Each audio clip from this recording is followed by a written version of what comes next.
Hello everyone, I'm Nayaswami Asha, and we are continuing our study of the essence of self-realization, the wisdom of Paramhansa Yogananda, as remembered and recorded by his disciple Swami Kriyananda. This is a very old copy of the book. Last time I showed you, this is what it actually looks like now if you're going to go to the bookstore. But I have a sentimental attachment to my original edition, so I'll just keep using it for this course. Our chapter this week, we are now up to chapter 8, which is called the Law of Karma. We've been building through all the way the world works, how the world works and why. I used to give a course, that was one of my favorite titles, How the World Works and Why. I thought, well, I might as well be very ambitious in what I'm teaching. But actually, that's what this book is. The essence of self-realization is what are the laws of life, and why are they in place, and what are we supposed to do about it? Last week we were talking about sin is ignorance, and the focus that I was trying to get across there is really to understand how to work constructively with our limitations. And I know every time I pick a topic and start speaking about it, I'll say, now this is the most important thing, because in fact, all of these are the most important things. I believe I spoke of this last week, but I want to reemphasize it. One of the things that I was fortunate enough to luck into from early on the spiritual path, maybe it's because I have a very intense mind, and I like to drive points down to the end. Sometimes I annoy my friends and acquaintances and try their patience, because I'm not usually satisfied with just half an answer. I have to follow it all the way to the bottom before I feel content.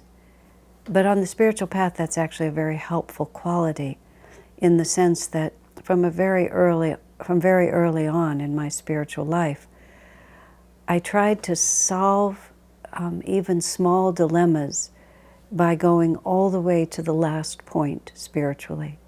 So that from the beginning I was building a repertoire of skills, a repertoire of experiences that would endure, that wouldn't just be superficial, that it wouldn't be, well, when I was a baby, this is how I thought, but now that I've progressed, this is how I have to think.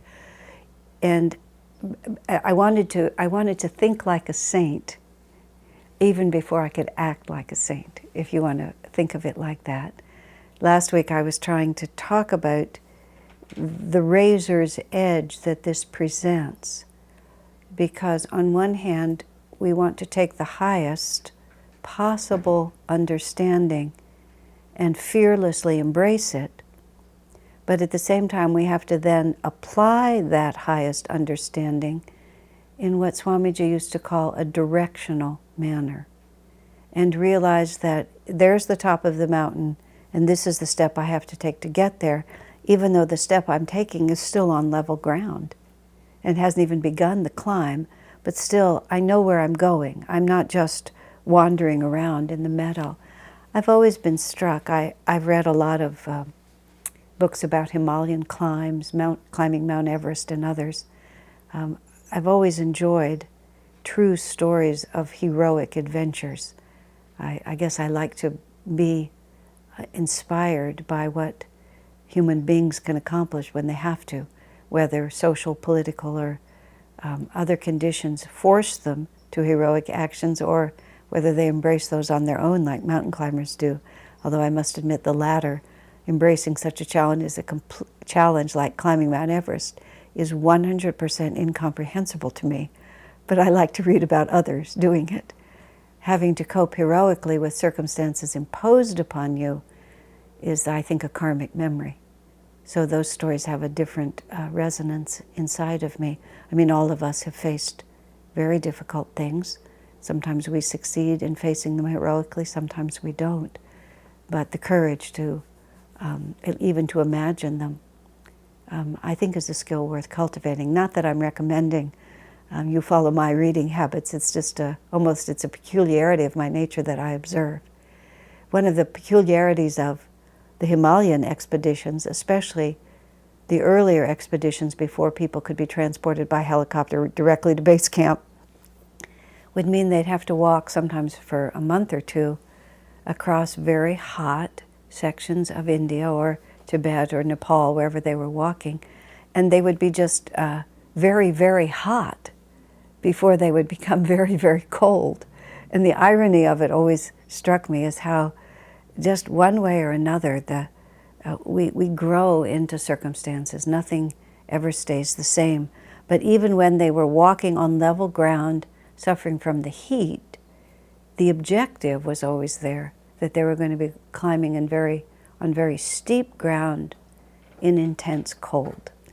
And they never forgot their objective. They never thought their objective was this stroll through the tropics. The tropics was the means to an end. Now, how does this relate to what I'm trying to say? I feel whenever we're faced with a dilemma on the spiritual path, we need to know what the saints are capable of doing. Jesus on the cross said, "Father, forgive them. They know not what they do." He did not hold anyone responsible for his experience except himself with God. And more than that, his compassion, even for those who had behaved badly, was untainted by the personal effect their ignorance had on him. Now, that's your ideal. I watched Swami Kriyananda for all the years that I knew him and had the opportunity to be with him. He was never personal, ever, in his response to anyone. No matter how it affected him, inconvenienced him, disappointed him, caused something important not to happen, he was never personal in his response. His response was always what was appropriate to help others and to help the cause to which he was devoted. That doesn't mean that he wasn't aware of the personal effect on him. He just didn't feel that it was necessary to act on it. He always behaved in the highest possible way. I've never been able, or only rarely able, to live up to such a pure standard. But whenever I don't, I always am conscious of the fact that I'm not, because I know where I'm going. Even though I'm walking on the hot plains, I know that where we're going is to the top of the mountain. Now, that's why what I was saying earlier, I think it's very helpful spiritually to try to solve all problems, as my friend Haridas coined the acronym SPY-DOG. Nayaswami Haridas is the leader of the Bangalore Center now. Many of you know him with his wonderful wife, Roma. He coined the acronym he called SPY-DOG, and that meant solving problems in direction of God, which is no matter how small the issue, turn toward the divine, and then solve your problem by moving closer to it as you can. Now, that's a whole nother subject. I won't go there right now. Today what we're talking about is karma. And the reason I'm saying all this,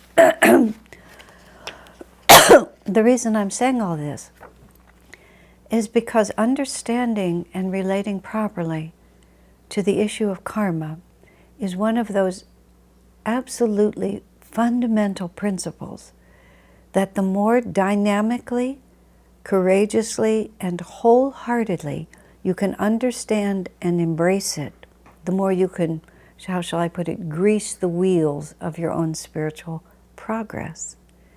So Master writes it in this book, Swami writes it as the law of karma. And the first section that we're dealing with, a visitor is asking Master a question. A lot of these vignettes and aphorisms that Swamiji wrote down from Master happened in the context of guests visiting Master and then asking him questions about the spiritual path. Swamiji said Master often invited him to be there when guests were present. Sometimes if they were having a meal, Swamiji would help serve the meal. But Master wanted him there for many reasons. One was that Master had asked Swamiji to write down the things that he was saying. So Master made a point of having Swamiji there when he knew that the conversation should be remembered. And also he made a point of having Swamiji there because Swami was only with Master for 3.5 years. Some of the other disciples came much earlier in the 20s and then in the 30s, and had many years of time over which Master could slowly train them. But Swamiji's training had to be very concentrated. And Master knew that Swamiji's destiny was going to be to share these teachings. That's what Swamiji's 60-plus years of discipleship were all about. Writing books, lecturing, counseling, helping people, training disciples individually. And Master wanted to take every opportunity to make sure that Swamiji's understanding of the teachings was very deep and very clear. In an interview with Swamiji that appears in the movie Finding Happiness, Swamiji talks about being with Master, and he uses this phrase, and when Swamiji says it, you can sometimes words evoke an enormous image. Swamiji said about Master, "He took me very close." Just a beautiful way to say that. Master did take him very close. In fact, a relative of Swamiji's, a cousin, who went to visit him at Mount Washington and also met Master at the time. I put this in my book, Swami Kriyananda as We Have Known Him. She told me that that Swamiji was she used the phrase, apple of Master's eye. The apple of someone's eye means that they have a particular liking for them. And I asked her, I said, how did you know that? Oh, she said, it was just obvious. It was so sweet the way she said that. So many of the entries in this book were when Swamiji was present, when people who were very unfamiliar with these teachings would ask Master questions, and then that would give Master the opportunity to explain these things in very clear and easily comprehended ways. So someone asks Master about karma, what is it? Because it's a little confusing for people to grasp it, because it's both extremely simple and also very subtle.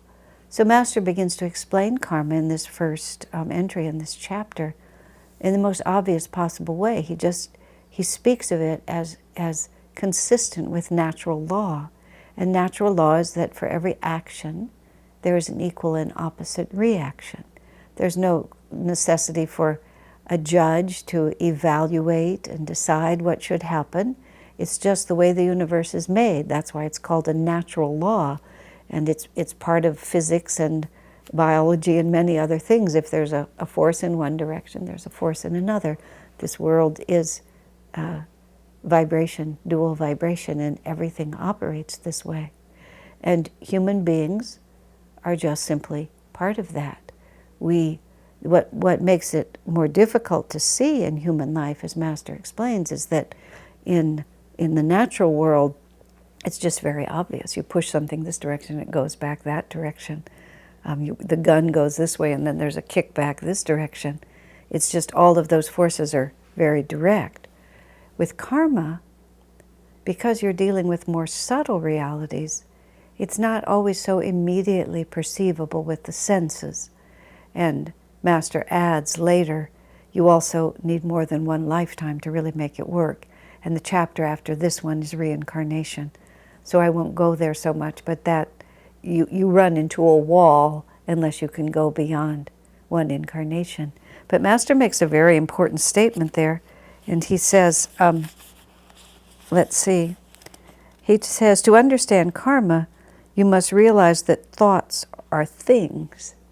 In other words, that thoughts have a power, that a thought is not ephemeral, that a thought is a force of the universe that is like any other force, just like if you push on a door, when you have a thought, it's as tangible a force as that, it's just more subtle.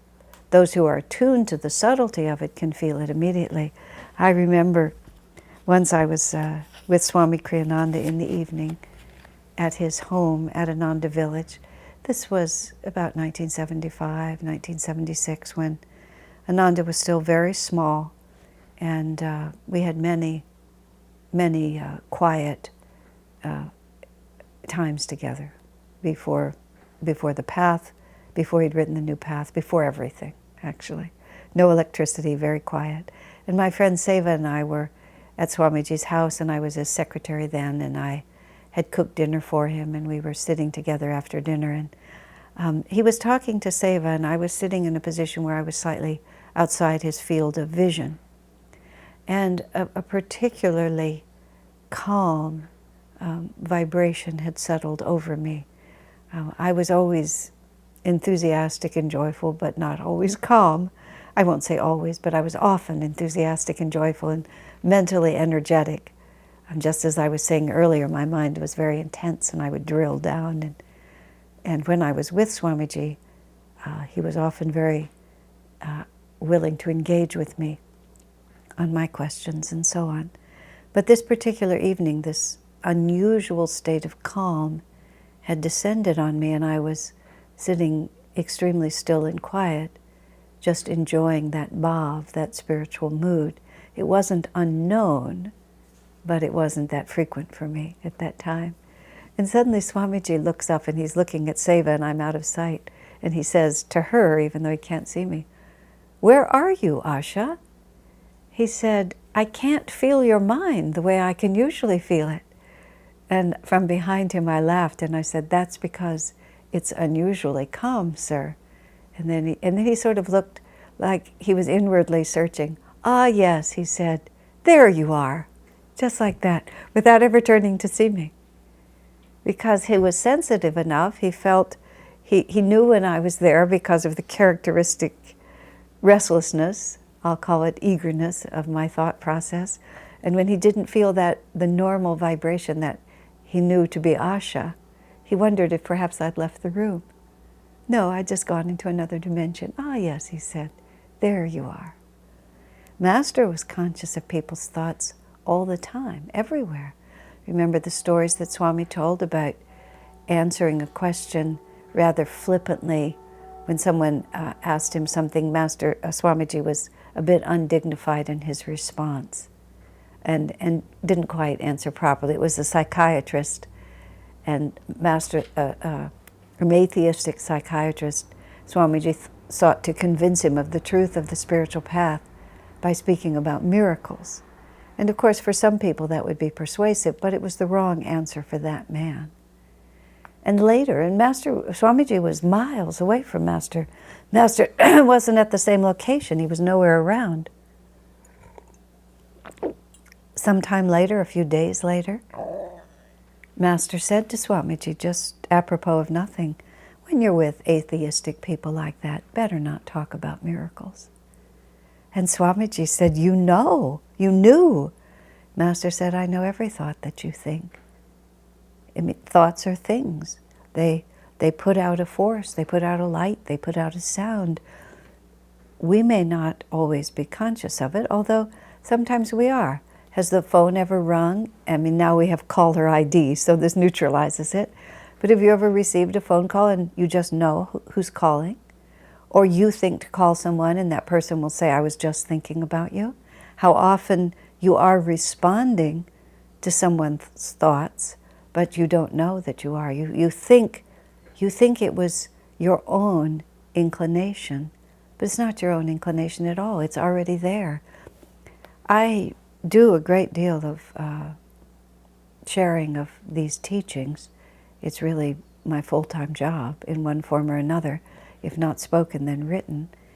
And when I speak, for many years, I have prepared very little or not at all. Sometimes I will consider what the topic might be, and sometimes some inspiration will come to me prior to the time that I'm in front of the group, and I will follow that inspiration, and it will be the right thing. But often I either abandon that, or something completely other occurs to me, or just to give you a third alternative, I'll start down the road of my preconceived ideas, and then all of a sudden that direction will just be taken away from me, and I'll receive a completely different inspiration because it's all extemporaneous. And on many occasions, people will tell me, "We were just on the way here, my friend and I were just talking about that very subject, and then you begin to speak about it. Or I was thinking about it last night, or while you were talking I was wondering about this, and then suddenly you were talking about it. Now, sometimes people are trying to act as if I have some magic power, which I do not. I assure you I do not. But their thoughts, the thoughts of the people in the room, are simply inspiring the thoughts that occur to me, because we're all in this together. And my job is to speak out loud what everyone else is waiting to hear. As Swamiji said, it's a conversation, even though there's only one voice that's audible. It's a conversation between other people's thoughts and the thoughts that Divine Mother gives me to speak. That's how I feel it. I feel like Divine Mother is listening, and then she inspires me to say something. And I'm as interested as anyone else in what comes out. It's an interesting conversation to me too, because thoughts are real. There's a power there, and our actions and our thoughts guide our willpower, and our willpower guides our actions, and then our actions create magnetism, and our thoughts and our willpower all create magnetism, and the universe responds. And eventually, all of that force generates a response also in the material world. And that fundamentally is the law of karma. It's the natural law. We're putting out a force, and that force gradually follows a certain pattern. Jesus put it very simply, as ye sow, so shall ye reap. Whatever you put in, that's what eventually comes back. Slang says, what goes around comes around, which doesn't quite make sense, but it does make sense. We all know what that means. People have begun to notice. The Bible, I mean the strict sort of simplistic religion, Christian religion especially, says if you're bad you go to hell, and if you're good you go to heaven. Although it's sometimes a little hard to calculate what's bad and what's good. One of my friends, when he was a child in Catholic school, was playing the obvious game. Swamiji says, if you're going to be punished after death and have to suffer, and you don't really want to go to hell, you want to go to heaven, it's quite natural to try to figure out, how bad can I be and still go to heaven? Where is the line when it trips over into hell? And that's why once a religious institution starts on their path, they have to start defining everything. You know, every sin has to be categorized, because the human mind wants to know, how bad can I be before I've tipped the scale and I go to hell? How good do I have to be before I can get into heaven? So my friend, when he was a child, asked the nun who was teaching him, you know, she was trying to tell him to be good so that, oh, I know what it was. She told him, if you're really good, when you get to heaven, you'll have a bigger house. Can you just imagine? I mean, forgive me, I'm sure that nun was very sincerely dedicated, but really, it's so, well, Vaishya is the word. It's like the only reason you would do the right thing is if there's something in it for you. A great deal of both religion and education these days is completely Vaishya. It's all selfish. If you do it because you'll get something for it. There's no appeal to idealism or principle or nobility or majesty. That's why a lot of young people are so rebellious against the education they're getting, because it's demeaning to be encouraged to do good just for what you'll get. And so my friend felt that way. He didn't care what size house he had in heaven. And at that point he felt liberated from the necessity to be good. The poor nun had exactly the opposite effect on him. Of course, he went far in a completely other direction. But the simplistic idea of heaven or hell, and even the idea, as Master said, the preposterous idea, that a few years of bad action, that a finite cause can have an infinite effect, that just a few years of a mistaken ignorance, sin is ignorance, as we were talking about in our last session, can then condemn you to hell forever. My, doesn't even make sense scientifically. What to speak of? What a horrible concept of God. I mean, who would want to believe in such a God? many people who come to our temple and want to learn meditation or come onto the path of self-realization, sometimes they describe themselves as atheists. And much of the time I agree with them. If that's the concept of God that you're rejecting, then I'm with you on the rejection. And eternity and hell is certainly one of those things. However, just because that teaching is not valid, do not think that there is no natural law that governs human behavior, because there is. It's just simply the way we're made. And later on in this, let me just see if I can pull out what I was talking about. That the law is very impersonal. It seems unfair, a disciple complained, that we should be punished for mistakes that we made unintentionally without understanding that they were wrong. And Master replies, ignorance of the law is no excuse. It's just the way it is. A little child will put his hand into fire, and he doesn't know that fire is going to burn him, but it will burn him. And the karmic law is established for this reason. It's to teach us the difference between what we think is going to give us happiness and fulfillment and what will really give us happiness and fulfillment. Because we are in this world where we are drawn outward for our fulfillment, not understanding that our fulfillment is truly within us. And when we contradict natural law, we suffer. We think, and this is the immature soul, if you want to speak of it like that, although the soul is always the same, but the people talk of phrases like the new soul. You're an old soul, or you're a new soul. If you're new, that means you haven't had enough experience to really learn. Just like being a child. Children will do all kinds of things because they just don't know any better.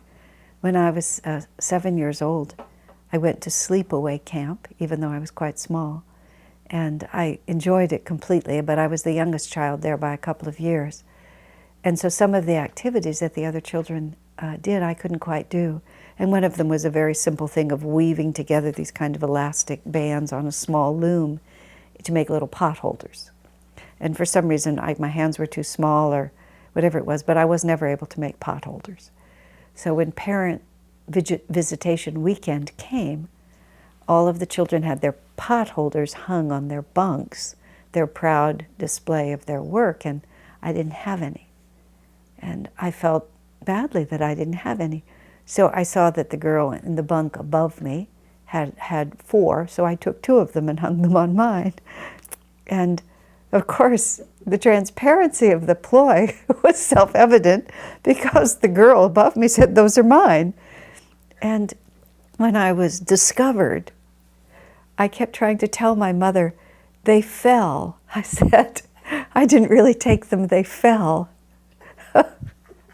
I'm between tears and laughter when I think about that, because it was an extremely poignant experience for me. I just so wanted to have them. It's odd how these, children are funny, but our feelings, the feelings of a child, are just as intense. And my mother knew that I was lying, which was not something that I was allowed to do and get away with in the family. But she also, God bless her, and I bless her for this forever, she understood my intention. And I deeply remember, in fact, I've shared this story on other occasions, just because it was a really deep experience of true mother love for me. Because I remember her holding me. I was a little tiny sprite of a child. I was curled up in her lap, and I was crying, and I kept sobbing, "They fell, they fell." And my mother was comforting me over the disappointment of the whole thing. But sin is ignorance. I thought I could get away with it. But the natural law took me over, which is they belonged to someone else, and that person wanted them. And so we, in our lives, we fall in love with somebody who doesn't love us back. And we cling to that hopeless wish, and we suffer. It's not meant to be. But I want it, but I want it, but I want it. Or we love someone deeply, and they die.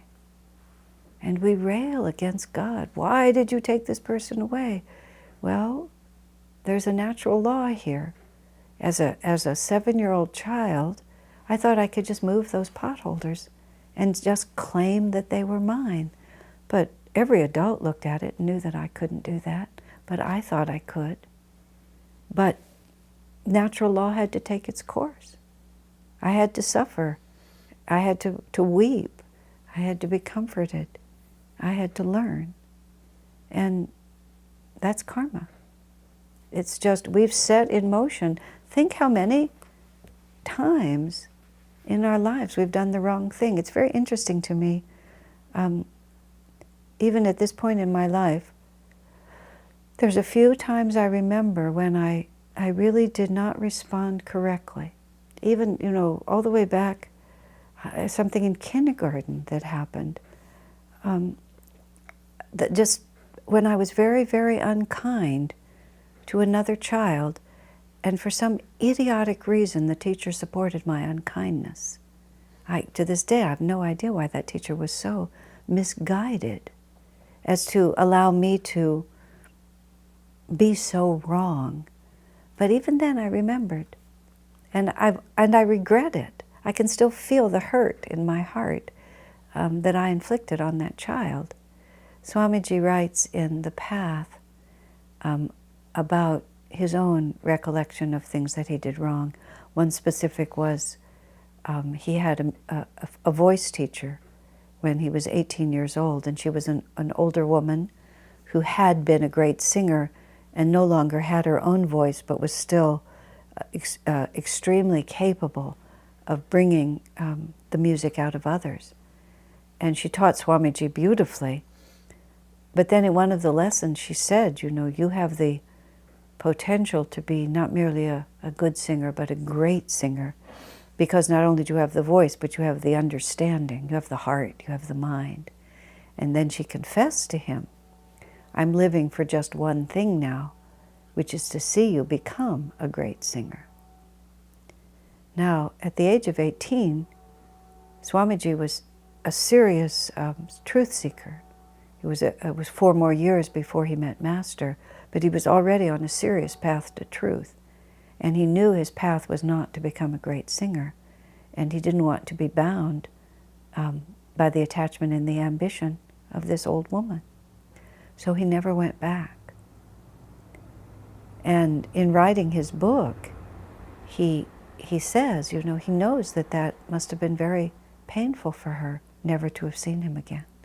And you can imagine all that she went through in her life at that stage.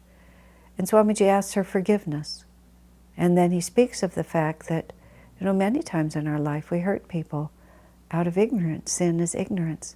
Or even worse, and I think these are the ones that I remember, you're doing the wrong thing, but you don't have the willpower to do the right thing, or you're just in that flow of power, and you just want to play it out. When I was a kindergartner, that's exactly what it was. The teacher gave me power, and I ran with that power, even though I knew I shouldn't have. And that's why it bothers me so much. I knew I shouldn't have. Even though I was the child and she was the adult, she was wrong, and I knew it. So Swamiji says that what he has done, is that he prays for everyone that he knows that he's hurt. And he asks their forgiveness because of his ignorance, and then he asks Divine Mother to bless them. And in that way you can right the karma without necessarily having to live through the whole experience, because you only have to live through the whole experience if the lesson isn't learned. If there isn't something for you still to learn from it, that would be a better way to say it. Sometimes we have to learn the endurance to just go through, to have the strength to stay centered and to go through what we have to go through. Now, going back to the beginning concept here when I was talking about grounding ourselves in spiritual teachings in such a way that it will serve us from now till God realization. And what Master establishes in this chapter in various ways is trying to make us understand that divine law, karma karmic law is completely impersonal. Now you see, the implication of that is that everything that happens is fair, that karma is always fair, that nothing ever happens to anyone that is not perfectly right and appropriate for their ultimate freedom and understanding. Now that, and I'm the first to say it, is a really scary concept. It's scary in our own lives if, for example, we were born into very difficult circumstances and terribly mistreated as a child. Or if we have to see children and other seeming innocents going through very difficult challenges. Now, here's a way to balance it, because what Master writes about karma is that we have to understand that the karmic law is not the law of punishment. And Master has a discussion in here with someone who likens karma to the verdict of a judge after the whole case has been heard. So the judge decides whether you're guilty or not, and then decides what's going to happen to you because of what you did. But karma is not punishment. In fact, karma is exactly the opposite of punishment. Karma is the perfect opportunity for us to expand our consciousness and transcend all limitations. Now, what we have to understand in this is that the top of the mountain, the Mount Everest that we're climbing, is perfect freedom, perfect unconditional joy, absolute fearlessness. Master put it in a very colorful way by saying, we must learn to stand unshaken amidst the crash of breaking worlds. And I think this is why, because I have a subconscious fear of breaking worlds. I think it's a samskar. I mean, all of us have lived a lot of experiences. I think that's why I like to read about people in very difficult circumstances and how they managed to cope with them heroically and to triumph over them. If I can see how other people overcome fear and difficulty, then it strengthens my belief that if such karma comes to me, I will be able to do the same. I have that picture in my mind. Now, what we also have to understand, which is a hard thing to grasp, is that we are children in Divine Mother's school, in Divine Mother's family, if you like. And we just like, well, for example, I was talking about my parents. You know, my parents were very supportive, but we were not allowed to lie in my family. We just weren't allowed to do that. And my parents were usually very, very stern about that, and they just enforced the consequences. It wasn't allowed. And it was very impersonal, but they enforced it because they knew there was a reality I would have to face as I grew up, and they wanted me to be equipped for that reality. And they were wise enough to know that truth was a fundamental part of their understanding, and also mine. That's among many reasons why I chose them, is because the value system that they instilled in me was solid and exactly the one that I wanted. And so sometimes, you know, children have to be punished. I mean, children have to face the consequences of their own actions, let's put it that way. They can't be allowed to say, the potholders fell. They have to face the fact that they didn't fall, you took them. And even if it's very, very upsetting, even if my mother comforts me, I still have to face the fact that they weren't mine, I took them. And so in our own life, Divine Mother wants us to know who we really are. And who we really are is the full power of the universe within us. Nothing in this world can touch us. Nothing in this world can actually take away our joy. But my, we certainly don't seem to know that, do we? You know, every little thing seems to take away our joy. Somebody speaks unkindly to us. Our job, we're not really recognized in our job in the way we ought to be. We lose our job. We don't get the house that we wanted. The man that we love doesn't want to marry us. we wish to have children and the children don't come. We wish to have children and they do come, and that makes us unhappy because, well, they're not quite who we hoped they would be, all these sorts of things. One way or another, it's endless disappointments. Or we get exactly what we want, and we still feel that it's not enough, that somehow the heart still is not satisfied. We learn from being disappointed, but we also learn from being fulfilled. And so God is determined that we graduate with honors from the whole school of delusion. And He's just not content to have us just continue to play with our dolls. He's not going to just make this little mud puddle a little nicer. That's what we want. Oh, give me the new set of dishes and the new car and the nice home and all the little things that I want. Just set my world up just the way I want it. No, God says, I want you to be unconditionally happy at all times. And so I'm going to challenge you with the karmic law, because you see, that is the natural law. We are streamlets, we are rivers, and our destiny is to merge with the sea. And we're just not going to stop. We have to keep moving until we merge with the sea. Swamiji tells a very interesting story. It's a dream that he had. It was in the last year or two of his life. He said he had a dream that he was going to be burned at the stake. Some of his enemies had decided that he should be burned at the stake. And he was very interested, as he put it, because even in the dream, he was not really disturbed by this. Okay, I'll be burned at the stake if that's what's going to happen. And he was aware of the fact that it's rather perhaps an unpleasant way to die, but even if there was a lot of pain, it would be very short-lived. And once he was out of his body and in the astral world, it really wouldn't make any difference at all. So little pain never hurt anyone.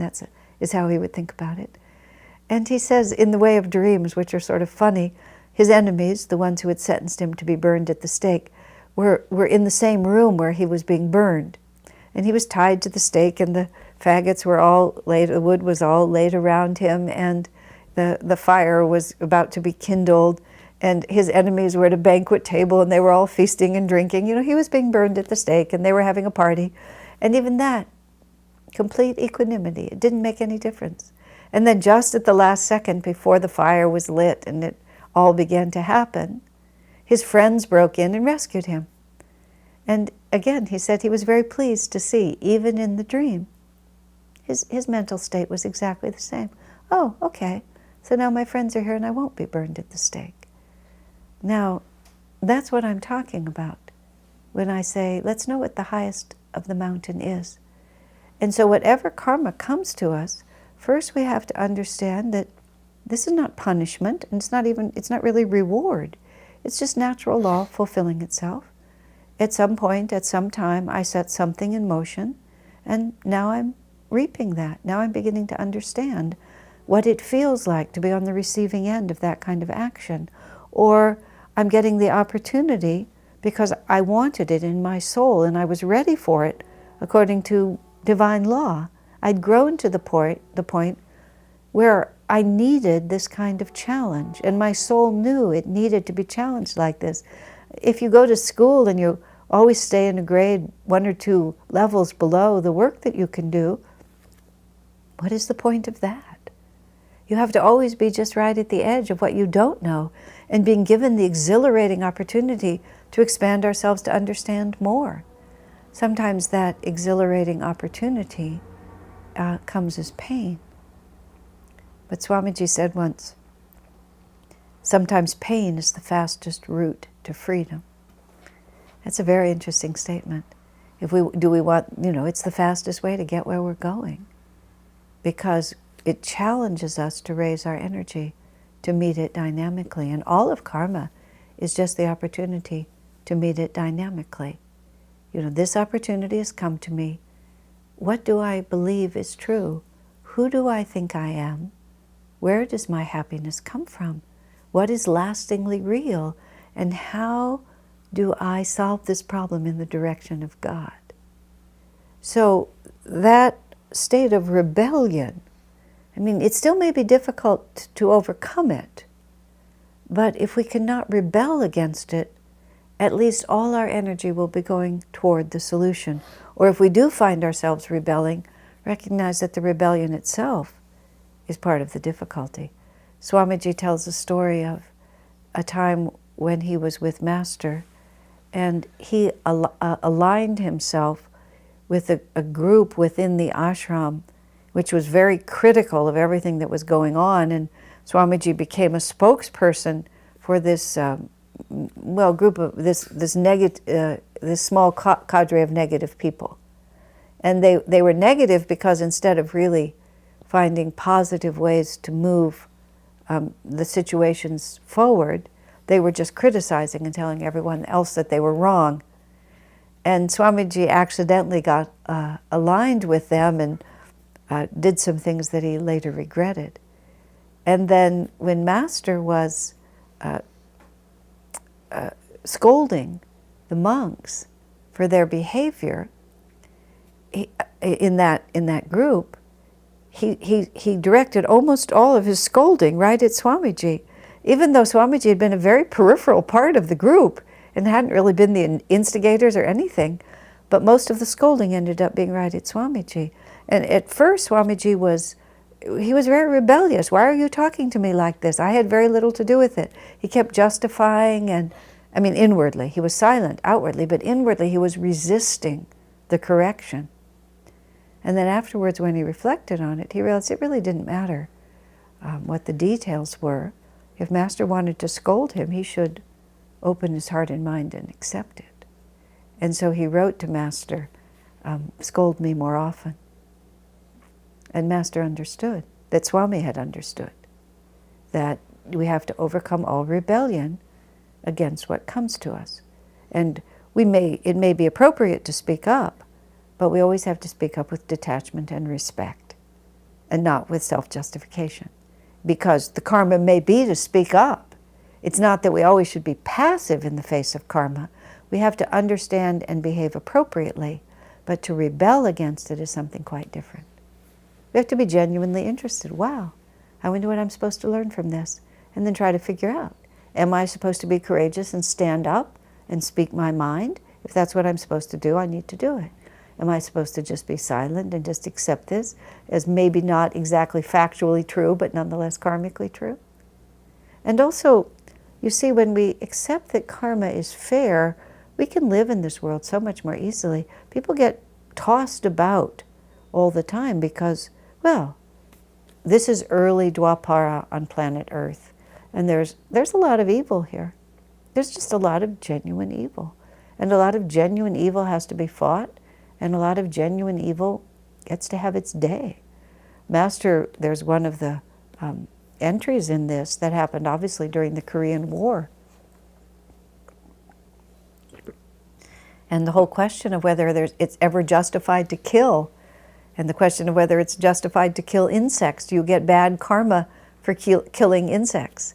And in Autobiography of a Yogi, Sri Yukteswar talks about, the karma you get from swatting a mosquito. But then Master comes back and says, you must kill these bugs because whenever these pests, as he calls them, are allowed to proliferate, there's always more disease and more death and more sickness and more filth.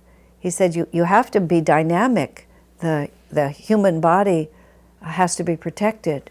It has the spiritual potential that no other physical form has, and therefore it's of value, and you have to clear the way for it to survive. And then even in the question of killing other human beings, if a madman comes and is going to kill many people, it's the righteous action is to kill that man first.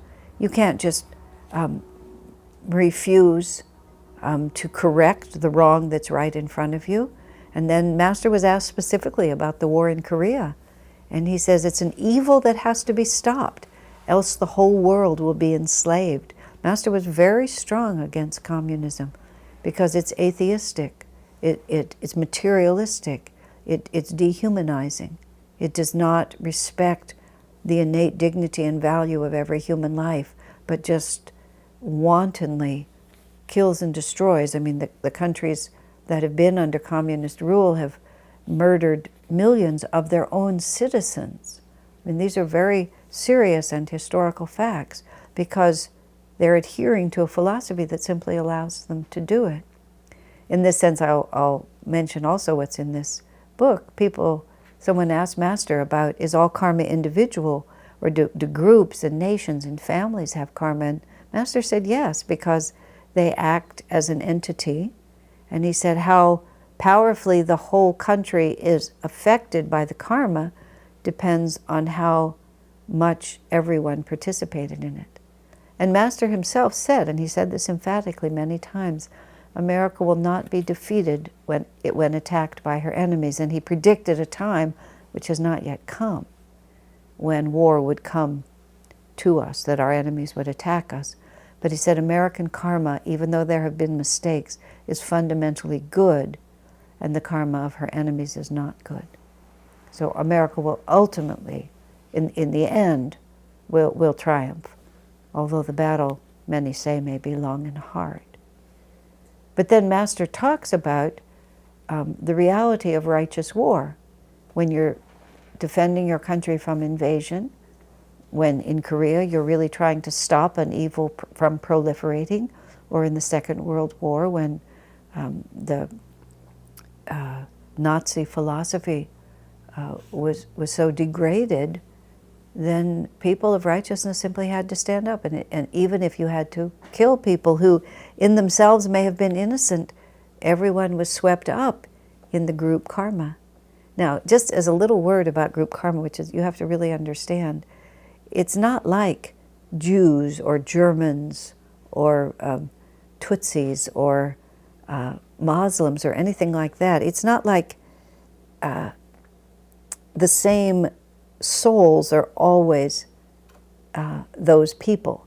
It's a vibration of consciousness into which souls will be born if that vibration of consciousness and the karma of the group or the nation or the place matches the experiences that they need to have individually. So the Germanic willpower and slightly militaristic attitude, the Jewish attraction for prejudice and hardship, which has been their characteristic, the American Indians at the time when the American Indian culture was going to end, all of these are karmic experiences and vibrations that souls are drawn into because it's exactly the experience they need. And so then you become subject to that group or national karma insofar as it matches your individual karma. And Master said, but if your individual karma is too distinctly different from the group or the mass karma, you will be spared. You'll be drawn out. You'll be miraculously saved. There was an airplane that flew from Chicago to California, and this was quite a number of years ago, and that plane went down and every single person on it was killed. And as it happened, the mother of a woman who lived at Ananda lived in Chicago and had a ticket on that very flight. But her daughter just suddenly sort of thought, this is not really a convenient time for my mother to come. And it wasn't even that, Mother, I have a feeling you shouldn't get on that plane. It just proved inconvenient. And she called her mother and said, Mom, this really isn't a good time for you to come. Why don't you wait and come another time? So her mother canceled her ticket. And the whole plane went down. She had the karma to have bought the ticket. She was being drawn into the mass karma, but her individual karma to live was stronger. And so as a result, conditions developed. That's not the only incident. You often hear a story when a plane goes down, as an example, of the people who missed the plane. Their car broke down, the taxi wasn't there, all these things happened. And they were so irritated at the time, but it was really their good karma that was holding them out of that. Now, when it comes to karma, and this is a very important concept, the only way I can put it is, Master was not sentimental. He was very, very impersonal. It's like the mosquitoes have to die, they're evil.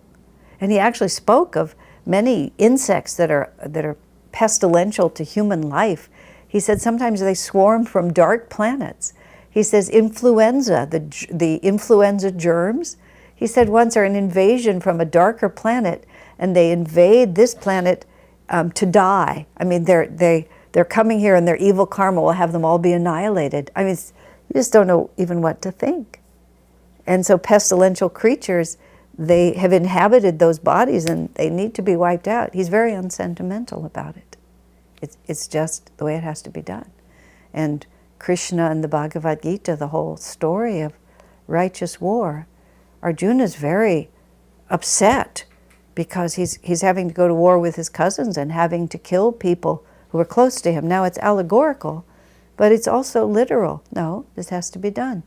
This is the karma of the situation. It has to be done. And it's not that we do it without an awareness of the poignancy of the situation. But we don't allow that poignancy to distract us from the essential principles that are involved. Master talked about a time when someone laid a little baby in his arms. And everybody thinks of a baby as innocent. And this is where reincarnation comes in, and that's what we'll talk about next in the next session. But somebody laid the little baby in his arms, and Master looked at it, and he saw, as he described it, the brought over consciousness of a murderer. So instead of holding this little cooing baby, he knows that he's holding a man who committed a violent and terrible act. That's who he's holding. And Master said he almost dropped the baby, but realized that he could keep holding it. There's nothing sentimental about it. Oh, look at this soul. This soul has the karma of murder. He may be a darling little child at this point, but he's a murderer. That's just who he is. These soldiers have the karma to be working for an evil destiny.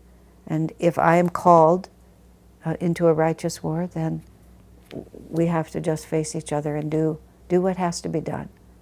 And don't mistake mere sentimentality for high principles. That's what the Bhagavad Gita is about when Krishna speaks to Arjuna. You're just being soft. You're just being cowardly. And so sometimes the law of karma demands of us that we just understand these very difficult things have happened because it's what everyone needs. And I don't like it, and I wish Divine Mother didn't treat us like this, but she knows what she's doing. Once, one of Master's disciples, when Master was suffering a great deal physically, the disciple said, "Oh, why does Divine Mother treat you this way?" And Master drew himself up and very sternly said, "Don't ever speak ill of my Divine Mother." Because he knew everything was happening exactly as it had to happen, and to even in the slightest way rebel against God, you're rebelling against natural law. And so, yeah, this is tough. You can say that. You can say, "I don't know if I have the strength to do this, Lord. You have to help me." You can say that. You can crawl into Divine Mother's arms and you can cry all you want. But in the end, you have to get up and face it, because if it was given to you, you're going to have to face it. As one of my friends said once, it's just not that easy to lie down and die. We try to lie down and die, but after a while we get bored or hungry or restless or something, and we get up and face it. And the more we just accept. I remember once David was in a position where he was assigning me work. It was not a relationship that was really the best one for our marriage, so it didn't last very long. It was when we still lived at Ananda Village and he was in charge of the department I was working in. But he came and a certain assignment was given to me, and I was very underconfident. I didn't really believe that I could handle that assignment well, and so I was quite upset about it. And him, seeing me so upset, tried to soften the blow and acted as if, well, maybe there's a choice, maybe I can talk to someone and you won't really have to do this. And I said, no, the problem is I know I have to do it. That's why I'm so upset. If I thought I could get out of it, that would be another way of looking at this, but no, I have to do that. And so this is how we have to look at our karma. When Sister Gyanamata was praying, she said she saw a certain karmic challenge coming to her, and for a moment she wanted to be able to avoid it. But then she realized, no, there's no hope in that. God sends me exactly what I need. And then she prayed with great courage, dear Lord, change no circumstance of my life, change me. And that's what the natural law is about. If this is my destiny, karma is always fair. Show me, Lord, how I can expand my heart, my mind, and my spirit, and embrace with calm acceptance and joy whatever it is that you are giving me. God bless you.